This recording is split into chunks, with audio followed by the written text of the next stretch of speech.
मन लगाकर सुनिए दोस्तों। गौतम बुद्ध ने बहुत समय पहले कहा था कि अज्ञान में जिया गया जीवन बाहर से जीवित दिखता है, लेकिन भीतर से वह जीवन नहीं होता।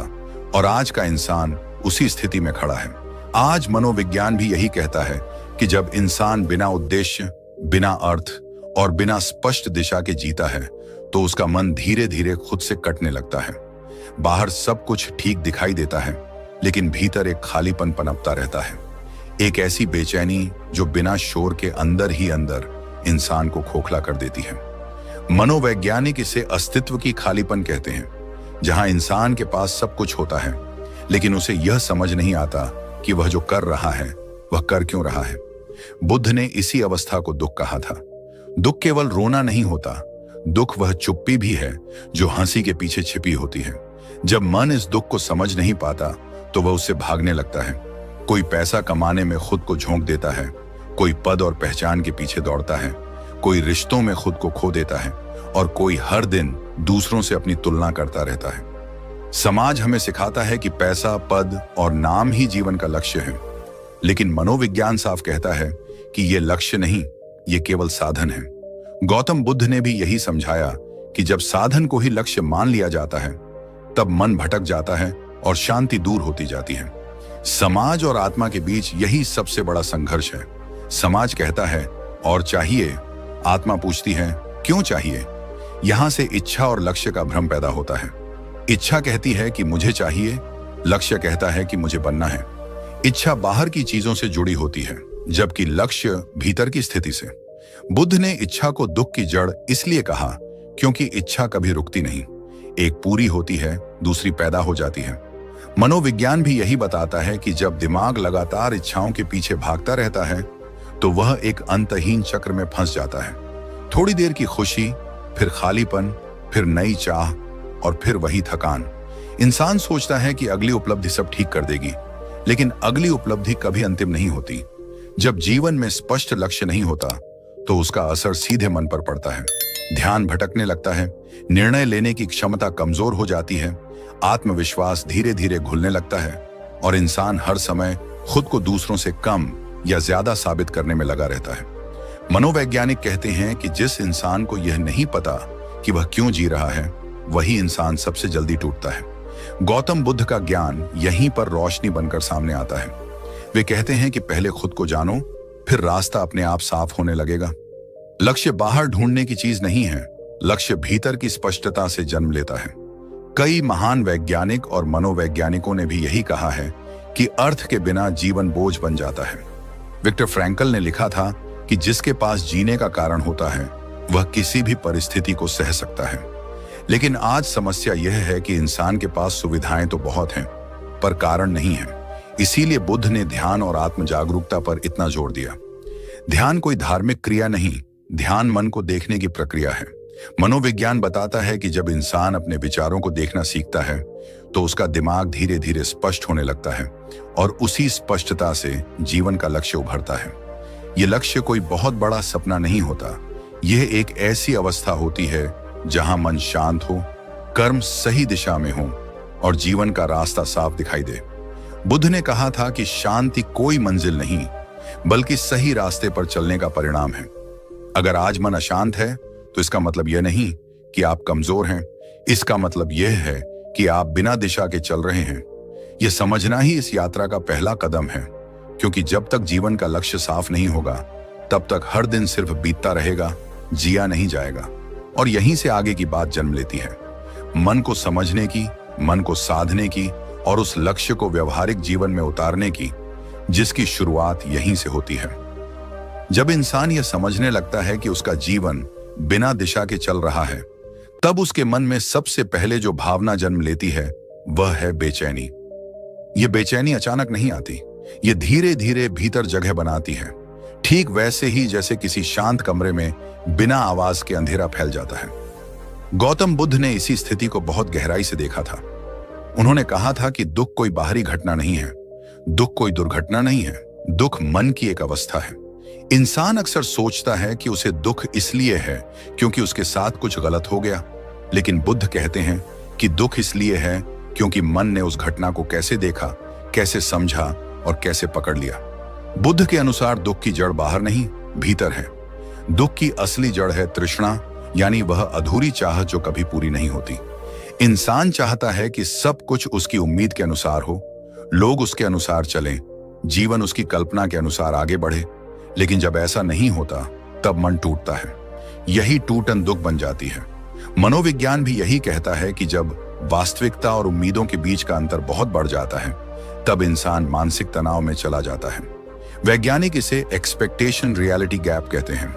जितनी ज्यादा अपेक्षाएं उतना गहरा दुख। अधूरी इच्छाएं इंसान को भटका देती हैं क्योंकि वे उसे वर्तमान से काटकर भविष्य में ले जाती हैं। मन हमेशा सोचता रहता है कि जब यह मिल जाएगा तब शांति मिलेगी, जब वह बन जाऊंगा तब खुश हो जाऊंगा। लेकिन वह क्षण कभी स्थिर नहीं रहता। एक इच्छा पूरी होती है, दूसरी पैदा हो जाती है। बुद्ध ने कहा था कि इच्छा आग की तरह होती है, जितना ईंधन डालो उतनी तेज जलती है। मनोविज्ञान भी बताता है कि लगातार इच्छाओं के पीछे भागने वाला मन कभी संतुष्ट नहीं हो पाता, क्योंकि उसका डोपामिन सिस्टम बार बार नई उत्तेजना चाहता है। इसी कारण आज का इंसान सब कुछ पाकर भी भीतर से खाली महसूस करता है। अपेक्षाएं जीवन के लक्ष्य को धुंधला कर देती हैं। जब इंसान दूसरों से, परिस्थितियों से और खुद से भी अवास्तविक अपेक्षाएं रखने लगता है तब वह अपने असली लक्ष्य को भूल जाता है। लक्ष्य स्पष्टता से पैदा होता है, लेकिन अपेक्षाएं भ्रम से। बुद्ध कहते थे कि जिसने अपेक्षाओं को पकड़ लिया उसने दुख को न्योता दे दिया। आधुनिक जीवन में इसका उदाहरण बहुत साफ दिखता है। एक व्यक्ति दिन रात मेहनत करता है, पैसा कमाता है, लेकिन भीतर से परेशान रहता है क्योंकि वह यह उम्मीद करता है कि पैसा उसे सम्मान, प्रेम और शांति सब कुछ दे देगा। जब पैसा आता है और शांति नहीं आती तब वह खुद को असफल मानने लगता है, जबकि असफलता बाहर नहीं, समझ में होती है। यहीं से बुद्ध का दूसरा बड़ा संदेश शुरू होता है, जो लक्ष्य पाने की पहली और सबसे जरूरी शर्त है, खुद को जानना। बुद्ध कहते थे कि जिसने खुद को नहीं जाना वह पूरी दुनिया जीतकर भी हार जाता है। आज इंसान खुद से दूर इसलिए रहता है क्योंकि वह हर समय बाहर की आवाजों में घिरा रहता है।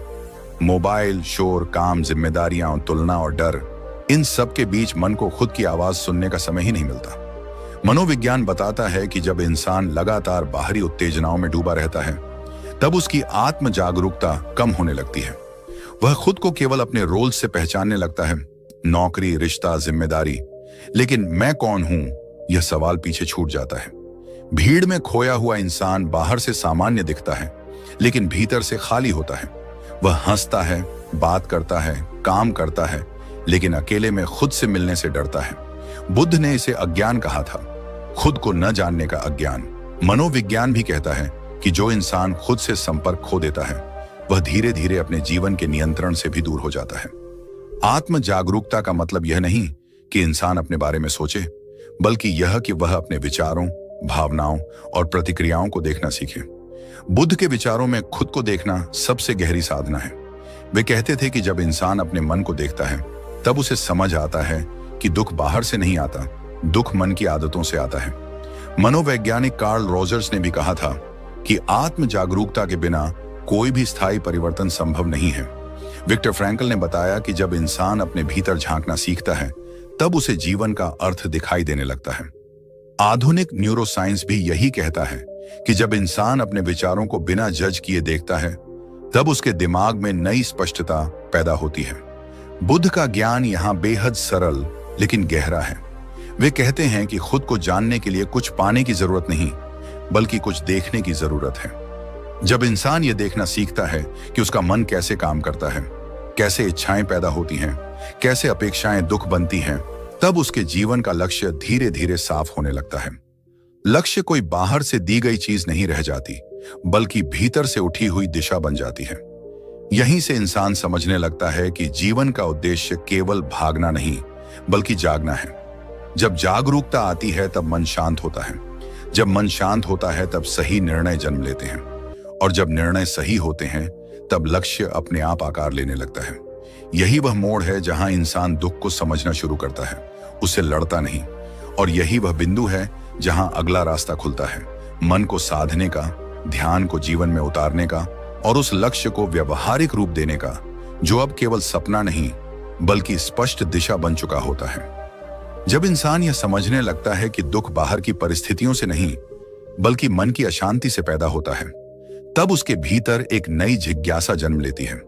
वह पहली बार अपने जीवन में रुककर यह सोचता है कि अगर मन ही सब कुछ तय कर रहा है तो क्या मन को समझा और संभाला जा सकता है। यहीं से ध्यान का विचार जन्म लेता है। लेकिन ध्यान का नाम सुनते ही आज के इंसान के दिमाग में एक तस्वीर बनती है, जंगल, पहाड़, गुफा, साधु संत और दुनिया से दूर भागा हुआ जीवन। गौतम बुद्ध ने इसी गलत धारणा को सबसे पहले तोड़ा था। वे कहते थे कि ध्यान भागने की क्रिया नहीं है, ध्यान तो जीवन को सही तरह से देखने की कला है। ध्यान कोई विशेष वेश, जगह या समय नहीं मांगता, ध्यान केवल जागरूकता मांगता है। मनोविज्ञान भी आज यही कहता है कि ध्यान कोई आध्यात्मिक विलास नहीं, बल्कि मानसिक स्पष्टता का सबसे व्यावहारिक साधन है। आधुनिक वैज्ञानिक शोध बताते हैं कि जब इंसान रोज कुछ समय अपने मन को शांत होकर देखने लगता है तो उसके दिमाग में तनाव से जुड़े हिस्से धीमे होने लगते हैं और फोकस से जुड़े हिस्से मजबूत होने लगते हैं। गौतम बुद्ध ने इसे बहुत सरल शब्दों में कहा था, जब मन भटकता है तो दुख बढ़ता है, जब मन स्थिर होता है तो मार्ग दिखाई देता है। ध्यान उसी स्थिरता की पहली सीढ़ी है। रोजमर्रा की जिंदगी में ध्यान का अर्थ यह नहीं कि आप सब कुछ छोड़कर बैठ जाएं। ध्यान का अर्थ है कि आप जो कर रहे हैं उसे पूरी उपस्थिति के साथ करें। जब आप चल रहे हों तो चलने को महसूस करें, जब आप खा रहे हों तो खाने को समझें, जब आप किसी से बात कर रहे हों तो सच में सुने। मनोविज्ञान इसे प्रेजेंट मोमेंट अवेयरनेस कहता है। वैज्ञानिक बताते हैं कि ज्यादातर मानसिक तनाव इसलिए पैदा होता है क्योंकि मन या तो बीते हुए कल में फंसा होता है या आने वाले कल से डर रहा होता है। ध्यान मन को वर्तमान में वापस लाता है और वर्तमान में आते ही मन हल्का होने लगता है। मन की अशांति और फोकस का संबंध बहुत गहरा है। जब मन अशांत होता है तो इंसान कई काम करता है लेकिन किसी एक में भी पूरा नहीं होता। उसका ध्यान बार बार टूटता है, निर्णय डगमगाते हैं और लक्ष्य धुंधला हो जाता है। गौतम बुद्ध कहते थे कि बिखरा हुआ मन अंधेरे कमरे की तरह होता है, जहां सब कुछ मौजूद होते हुए भी कुछ साफ दिखाई नहीं देता। मनोविज्ञान भी यही मानता है कि बिना फोकस के कोई भी लक्ष्य केवल कल्पना बनकर रह जाता है। ध्यान फोकस पैदा नहीं करता, ध्यान फोकस को वापस लाता है, जो पहले से मन के भीतर मौजूद होता है लेकिन शोर में दबा रहता है। शुरुआत में ध्यान बहुत सरल हो सकता है, बस कुछ पल के लिए रुकना, आंखें बंद करना और अपनी सांस को महसूस करना। सांस अंदर जा रही है, सांस बाहर आ रही है। कोई मंत्र नहीं, कोई कल्पना नहीं, कोई जोर नहीं। जब मन भटके तो उसे डांटना नहीं, बस वापस सांस पर ले आना। बुद्ध कहते थे कि मन को जीतना नहीं है, मन को समझना है। मनोविज्ञान भी यही सिखाता है कि जब इंसान अपने विचारों से लड़ना छोड़ देता है तब विचार अपने आप शांत होने लगते हैं। यही वह क्षण है जहां लक्ष्य धीरे धीरे स्पष्ट होने लगता है, क्योंकि अब मन शोर से मुक्त होने लगता है।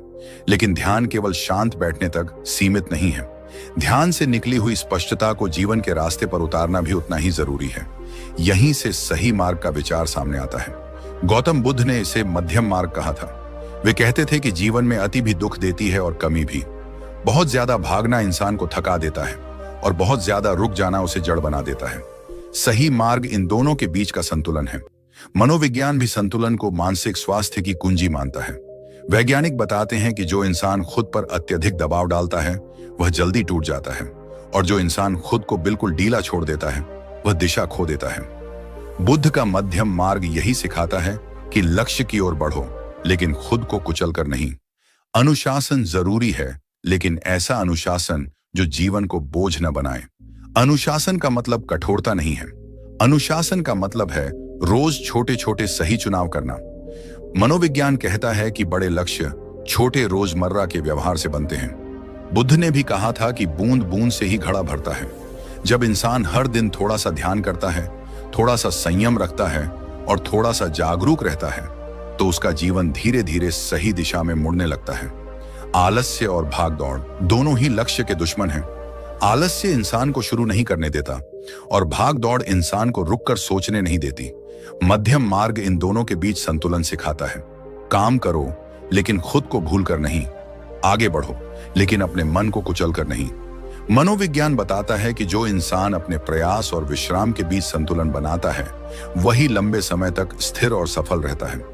गौतम बुद्ध का ज्ञान यहाँ फिर से सरल लेकिन गहरा हो जाता है। वे कहते थे कि जीवन को जीतने का अर्थ जीवन को समझना है। जब ध्यान से मन साफ होता है और मध्यम मार्ग से जीवन संतुलित होता है, तब लक्ष्य कोई बोझ नहीं रहता। लक्ष्य एक स्वाभाविक दिशा बन जाता है, जहां इंसान डर से नहीं, समझ से चलता है। यहीं पर इंसान महसूस करता है कि वह अब केवल दौड़ नहीं रहा, बल्कि सच में जी रहा है। जब मन साफ हो जाता है, मार्ग स्पष्ट होने लगता है और जीवन की दिशा दिखने लगती है, तब इंसान के सामने एक और गहरी सच्चाई खड़ी होती है। अब सवाल यह नहीं रह जाता कि रास्ता कौन सा है, बल्कि सवाल यह बन जाता है कि उस रास्ते पर चला कैसे जाए। यहीं से कर्म और निरंतर प्रयास का महत्व सामने आता है। बहुत से लोग यहां आकर रुक जाते हैं। वे सोचते हैं कि समझ आ गई, ज्ञान मिल गया, दिशा दिख गई, अब शायद सब अपने आप हो जाएगा। लेकिन गौतम बुद्ध ने बहुत स्पष्ट कहा था कि ज्ञान बिना कर्म के वैसा ही है जैसे बीज बिना पानी के। बीज में पूरी क्षमता होती है, लेकिन अगर उसे रोज थोड़ा थोड़ा पानी न मिले तो वह कभी वृक्ष नहीं बनता। आज का इंसान भाग्य पर बहुत जल्दी भरोसा कर लेता है। जब कुछ अच्छा होता है तो वह कहता है कि किस्मत साथ दे रही है, और जब कुछ गलत होता है तो वह मान लेता है कि शायद मेरी किस्मत ही खराब है। बुद्ध ने इस सोच को सबसे बड़ा भ्रम कहा। उनके अनुसार भाग्य कोई आसमान से गिरने वाली चीज नहीं है। भाग्य हमारे रोज के कर्मों से बनता है। मनोविज्ञान भी यही कहता है कि जो इंसान अपने जीवन की जिम्मेदारी बाहर की शक्तियों पर डाल देता है, वह भीतर से कमजोर होने लगता है। वैज्ञानिक इसे एक्सटर्नल लक्स ऑफ कंट्रोल कहते हैं, जहां इंसान मान लेता है कि उसके जीवन का नियंत्रण उसके हाथ में नहीं है। इसके विपरीत जो इंसान यह मानता है कि उसके रोज के निर्णय ही उसका भविष्य गढ़ रहे हैं, वही धीरे धीरे मजबूत बनता है। छोटे कदमों की ताकत को इंसान अक्सर कम आंकता है। उसे लगता है कि बदलाव एक दिन में होगा या फिर बिल्कुल नहीं होगा। बुद्ध कहते थे कि पर्वत भी बूंद बूंद से घिस जाता है। मनोविज्ञान भी बताता है कि बड़े परिवर्तन अचानक नहीं होते, वे छोटे छोटे व्यवहारों के लगातार दोहराव से बनते हैं। रोज का थोड़ा सा प्रयास, रोज का थोड़ा सा अनुशासन, रोज का थोड़ा सा सही चुनाव, यही भविष्य की नींव रखते हैं। एक इंसान जो हर दिन सिर्फ एक छोटा कदम सही दिशा में बढ़ाता है, वह साल भर में उस इंसान से बहुत आगे निकल जाता है जो केवल सोचता रहता है लेकिन करता नहीं। रोज के कर्म कैसे भविष्य बनाते हैं, इसका उदाहरण हमें हर जगह दिखता है। एक व्यक्ति रोज थोड़ी देर खुद को समझने में लगाता है, अपने मन को शांत करता है, अपने काम को ईमानदारी से करता है। बाहर से देखने पर कुछ खास नहीं दिखता, लेकिन कुछ साल बाद वही व्यक्ति भीतर से स्थिर, स्पष्ट और आत्मविश्वासी बन जाता है। दूसरी ओर एक व्यक्ति केवल शिकायत करता रहता है, हालात को दोष देता है और इंतजार करता है कि कुछ बदल जाए। समय दोनों के लिए एक जैसा गुजरता है, लेकिन परिणाम बिल्कुल अलग होते हैं। बुद्ध ने कहा था कि समय सबको मिलता है, लेकिन दिशा सबको नहीं।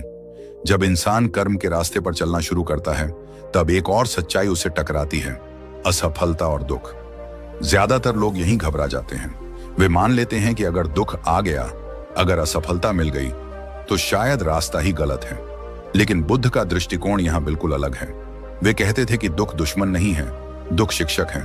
मनोविज्ञान भी यही मानता है कि जो इंसान अपने दर्द से भागता है, वह उसी दर्द में फंसा रहता है, और जो इंसान दर्द को समझने की कोशिश करता है, वही उससे आगे बढ़ पाता है।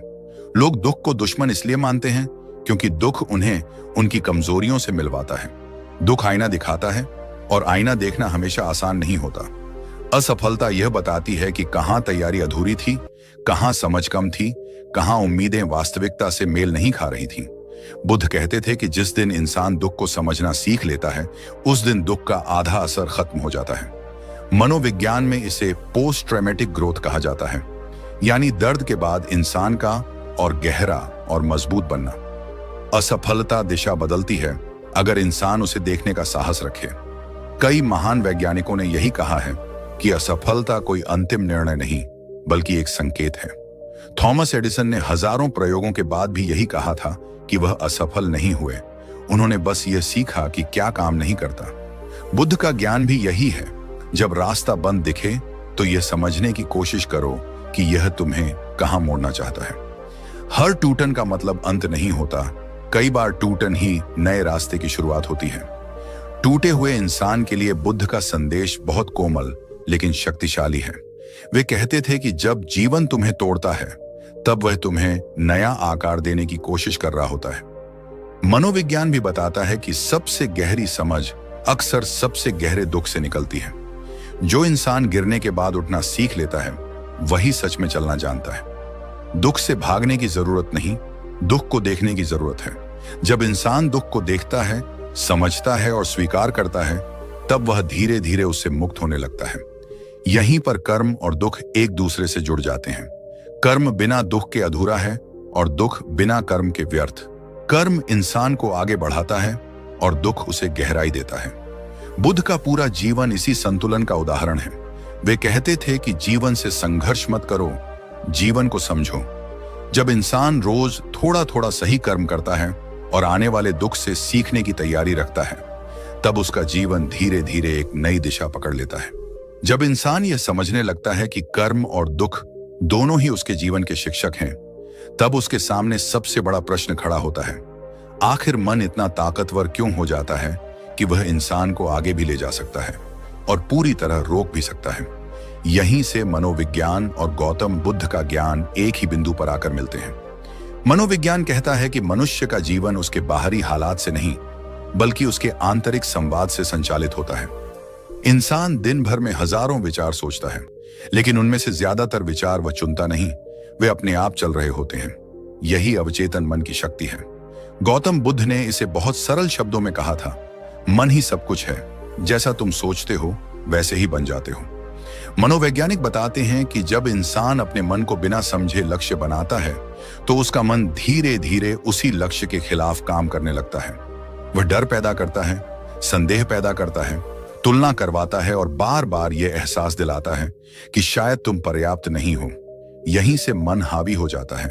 बुद्ध कहते थे कि मन को दुश्मन बनाने की जरूरत नहीं, मन को मित्र बनाना सीखो। मन तब दुश्मन बनता है जब वह अनियंत्रित होता है, और मित्र तब बनता है जब उसे देखा और समझा जाता है। आधुनिक मनोविज्ञान भी यही कहता है कि जो इंसान अपने विचारों को पहचानना सीख लेता है, वही इंसान अपने व्यवहार को बदल पाता है।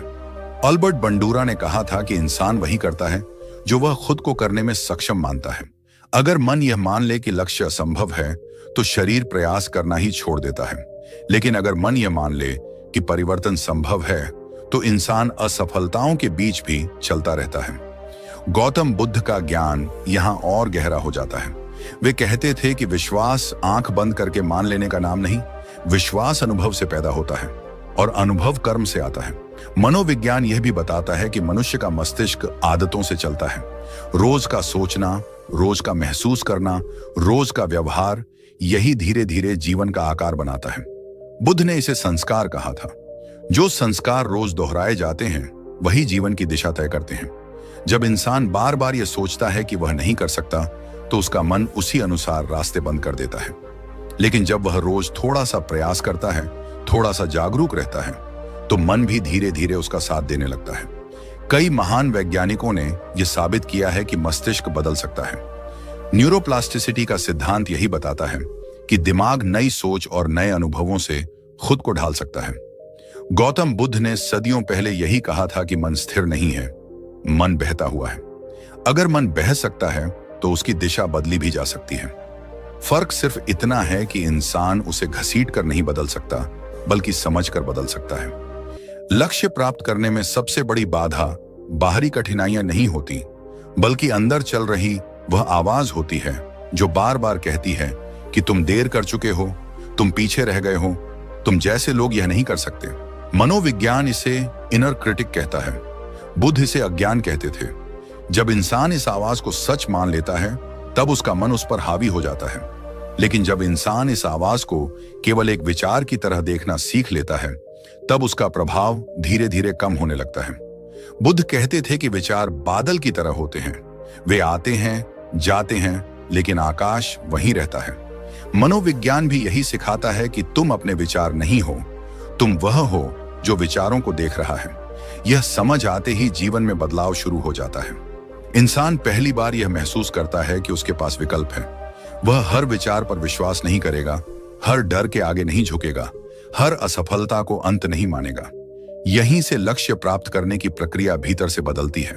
अब लक्ष्य बोझ नहीं लगता, बल्कि दिशा लगने लगता है। मन अब विरोध नहीं करता, बल्कि सहयोग करने लगता है।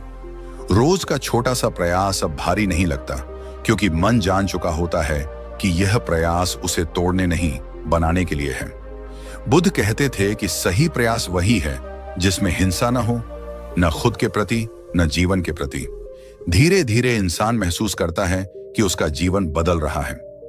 बाहर की परिस्थितियां शायद उतनी जल्दी न बदलें, लेकिन भीतर की प्रतिक्रिया बदल जाती है।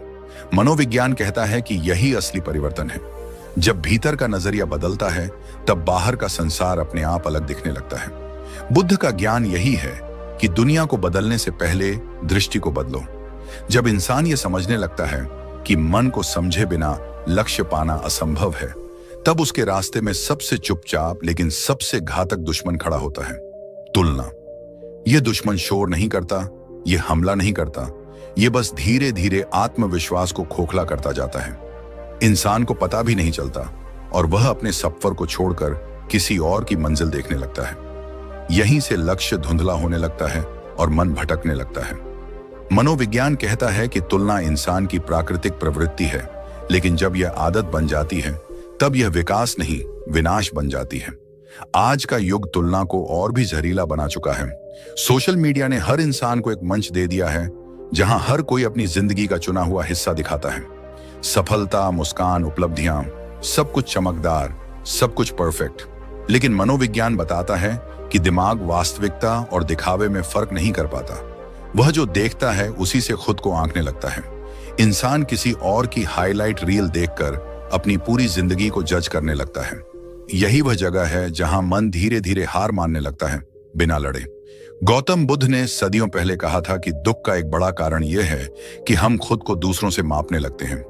बुद्ध की दृष्टि में हर व्यक्ति की यात्रा अलग है, हर व्यक्ति का कर्म अलग है, हर व्यक्ति की गति अलग है।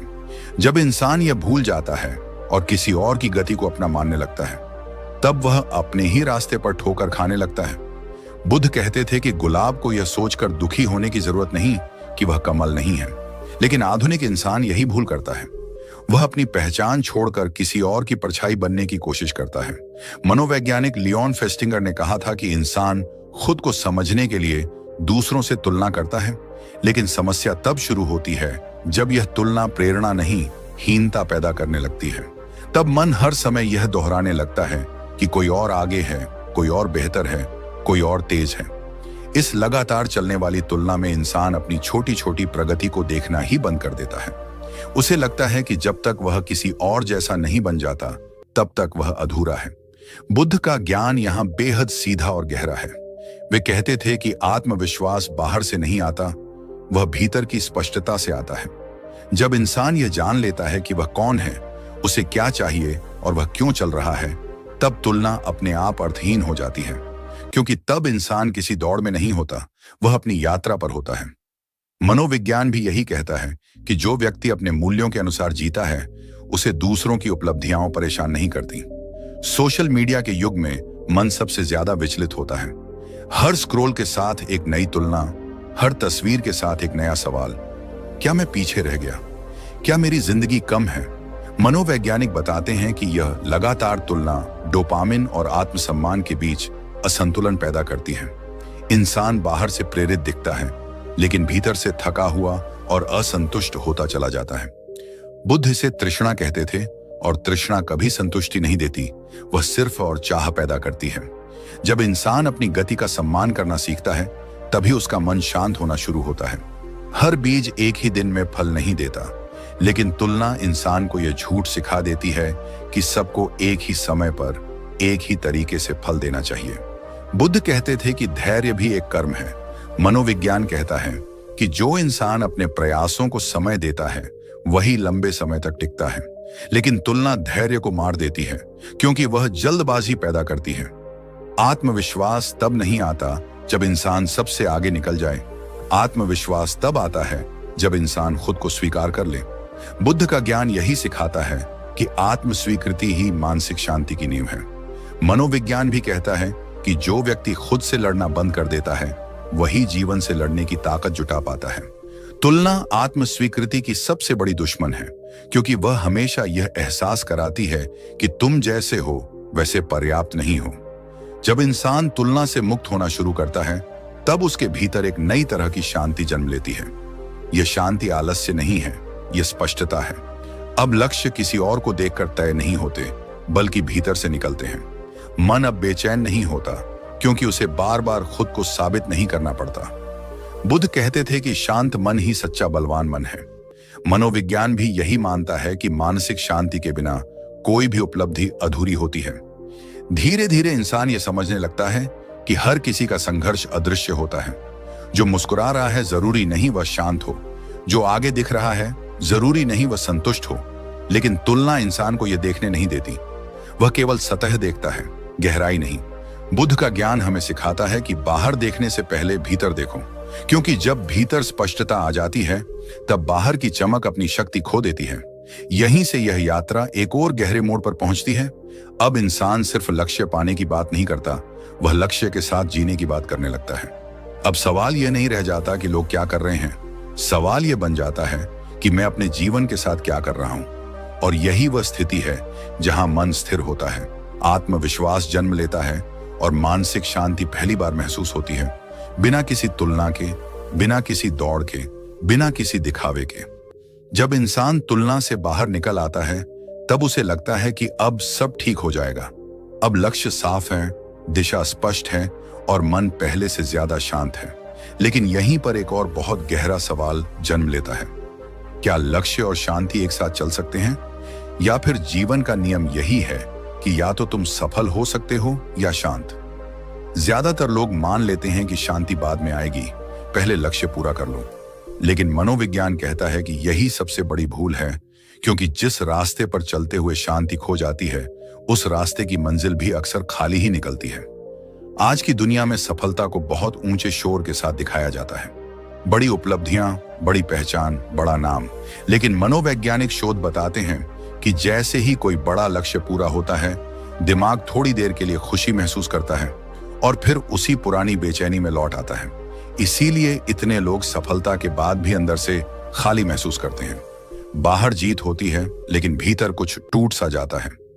गौतम बुद्ध इसे बाहरी विजय कहते थे, जो दिखती तो है लेकिन टिकती नहीं।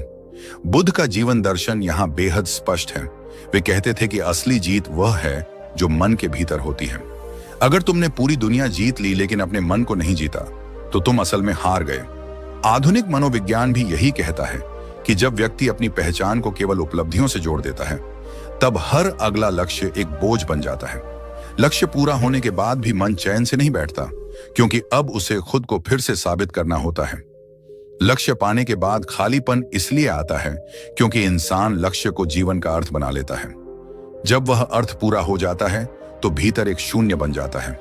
बुद्ध ने इसे तृष्णा का चक्र कहा था। इच्छा पूरी होते ही नई इच्छा जन्म ले लेती है।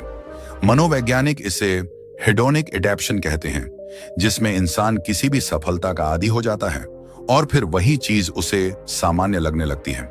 इसलिए शांति अगर लक्ष्य के साथ नहीं चली तो लक्ष्य कभी भी संतोष नहीं दे सकता।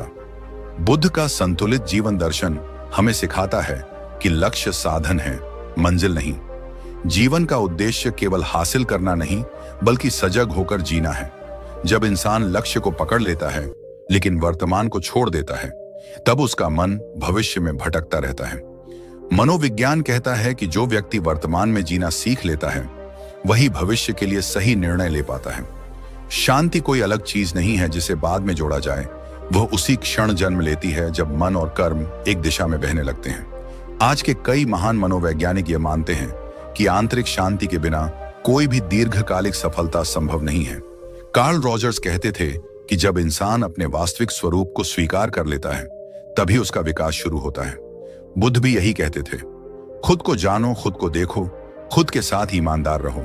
जब लक्ष्य आत्मज्ञान से जुड़ जाता है तब वह तनाव नहीं, ऊर्जा बन जाता है। अंदर की जीत और बाहर की जीत में यही अंतर है। बाहर की जीत दूसरों को दिखाने के लिए होती है, अंदर की जीत खुद के साथ रहने के लिए। मनोविज्ञान बताता है कि जो व्यक्ति अंदर से संतुलित होता है वह असफलता में भी टूटता नहीं और सफलता में भी अहंकार में नहीं डूबता। बुद्ध का मध्यम मार्ग यही है, न अति उत्साह न गहरी निराशा, एक स्थिर मन जो हर स्थिति में अपनी जमीन नहीं छोड़ता। जब इंसान यह समझ लेता है कि शांति कोई रुकावट नहीं है बल्कि शक्ति है, तब उसका पूरा जीवन बदलने लगता है। अब लक्ष्य उसे डराता नहीं, क्योंकि वह जानता है कि उसका मूल्य केवल परिणाम से तय नहीं होगा। मनोविज्ञान कहता है कि यही मानसिक स्थिति इंसान को सबसे ज्यादा रचनात्मक और प्रभावी बनाती है, क्योंकि अब मन दबाव में नहीं, स्पष्टता में काम करता है। बुद्ध कहते थे कि जीवन नदी की तरह है। अगर तुम केवल किनारे की ओर देखोगे तो बहाव से डरोगे, लेकिन अगर बहाव को समझ लोगे तो वही नदी तुम्हें आगे ले जाएगी। लक्ष्य और शांति साथ साथ तभी संभव है जब इंसान अपने मन को दुश्मन नहीं, साथी बना ले।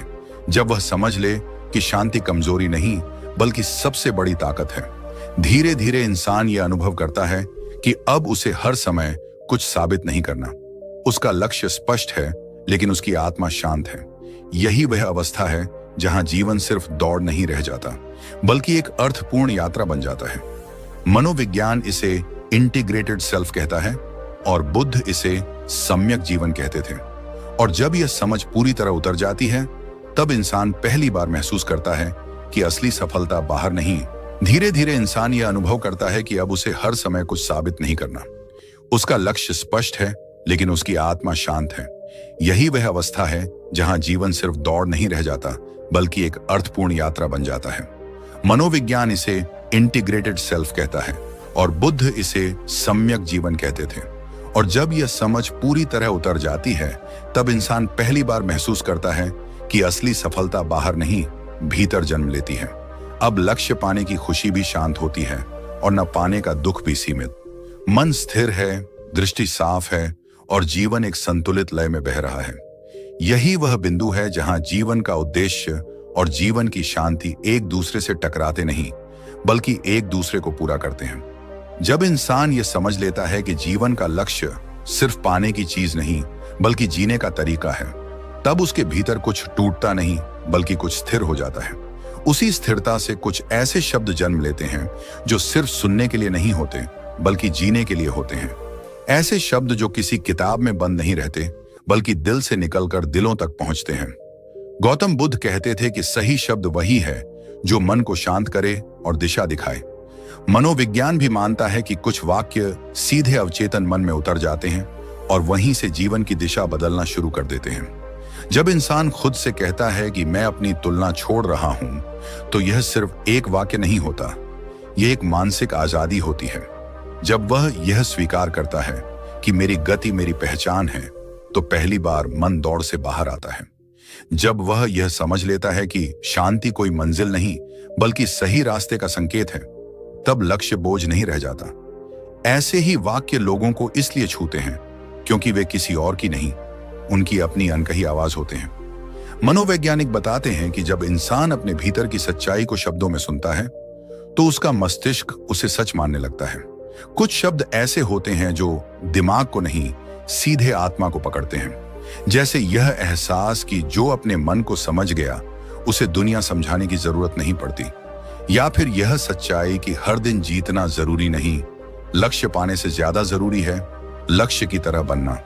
तो वह वाक्य भीतर एक हलचल पैदा करता है, क्योंकि यह सफलता की परिभाषा बदल देता है। मनोवैज्ञानिक कहते हैं कि जो व्यक्ति अपने मूल्यों के अनुसार जीता है, वह कभी पूरी तरह असफल नहीं होता। बुद्ध भी यही कहते थे कि सही जीवन वही है जिसमें कर्म, विचार और भावना एक दिशा में हो। ऐसे संवाद इसलिए वायरल होते हैं क्योंकि वे दिखावा नहीं करते, वे आईना दिखाते हैं। धीरे धीरे यह कहानी अब ज्ञान से निकलकर निर्णय की ओर बढ़ती है। अब सवाल यह नहीं है कि बुद्ध ने क्या कहा या मनोविज्ञान क्या मानता है। अब सवाल यह है कि तुम क्या करोगे। जीवन का हर बड़ा बदलाव एक छोटे से निर्णय से शुरू होता है। मनोविज्ञान बताता है कि इंसान का मस्तिष्क बदलाव से डरता है, लेकिन पीड़ा से ज्यादा डरता है। और जब पीड़ा समझ में आने लगती है, तब बदलाव आसान हो जाता है। यही वह क्षण है जहां दर्शक सिर्फ सुनता नहीं, खुद से बात करने लगता है। अब यह आवाज बाहर से नहीं आती, भीतर से उठती है। ये कहती है कि आज नहीं तो कभी नहीं, क्योंकि मन हमेशा कहेगा कल से शुरू करेंगे। बुद्ध कहते थे कि वर्तमान ही एकमात्र सत्य है, जो आज नहीं बदला वह कभी नहीं बदलेगा। मनोविज्ञान भी कहता है कि जो निर्णय भावना के चरम पर लिया जाता है, वही सबसे ज्यादा टिकता है। यही वह पल है जहां इंसान खुद से एक वादा करता है, दूसरों के लिए नहीं, दुनिया के लिए नहीं, सिर्फ अपने लिए। यह वादा बड़ा नहीं होता, लेकिन सच्चा होता है। यह वादा होता है कि अब मैं अपने मन को समझने की कोशिश करूंगा, उससे भागूंगा नहीं। अब मैं लक्ष्य के पीछे अंधा नहीं दौड़ूंगा, बल्कि लक्ष्य को अपने जीवन से जोड़ूंगा। अब मैं हर दिन खुद से यह पूछूंगा कि आज मैंने सिर्फ काम किया या सच में जिया भी। बुद्ध कहते थे कि जो व्यक्ति खुद से ईमानदार हो जाता है उसके लिए जीवन शिक्षक बन जाता है।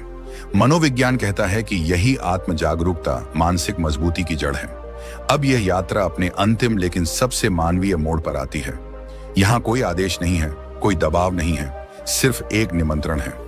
अगर यह शब्द तुम्हारे भीतर कुछ हिला पाए हों, अगर तुम्हें कहीं लगा हो कि यह कहानी तुम्हारी ही तो नहीं, अगर कभी लगा हो कि यह आवाज तुम्हारे मन की ही तो नहीं, तो इस सफर को यहीं मत छोड़ देना। क्योंकि ज्ञान तभी काम करता है जब वह बार बार सुना जाए, बार बार याद दिलाया जाए। मनोविज्ञान बताता है कि निरंतरता से ही न्यूरल पैटर्न बदलते हैं। बुद्ध भी कहते थे कि सही संगति और सही स्मृति से ही जीवन बदलता है। यही कारण है कि यह चैनल सिर्फ वीडियो नहीं बनाता, यह एक यात्रा बनाता है। यहाँ कोई तुम्हें बदलने नहीं आता, यहाँ तुम्हें खुद से मिलने का मौका मिलता है। अगर यह वीडियो दिल तक पहुंचा हो, अगर इसने तुम्हें एक पल के लिए भी रुककर सोचने पर मजबूर किया हो, तो इस यात्रा से जुड़े रहना। सब्सक्राइब करना कोई एहसान नहीं है, यह एक चुनाव है। वह चुनाव जो तुम अपने मन, अपने समय और अपने जीवन के लिए करते हो। यहाँ हर वीडियो तुम्हें यह याद दिलाने आएगा कि तुम अकेले नहीं हो, कि सवाल पूछना कमजोरी नहीं है और कि शांति और लक्ष्य एक दूसरे के दुश्मन नहीं है। बुद्ध का ज्ञान और मनोविज्ञान की समझ दोनों मिलकर यही कहते हैं कि जागरूक इंसान ही सच्चा विजेता होता है। यह कहानी यहीं खत्म नहीं होती, क्योंकि असली कहानी अब तुम्हारे जीवन में शुरू होती है। स्क्रीन बंद होगी, लेकिन सवाल खुले रहेंगे। और शायद यही इस पूरी यात्रा की सबसे बड़ी सफलता है कि तुम आज यहां से सिर्फ जानकारी लेकर नहीं, बल्कि एक नई दृष्टि लेकर जाओ। अब निर्णय तुम्हारे हाथ में है।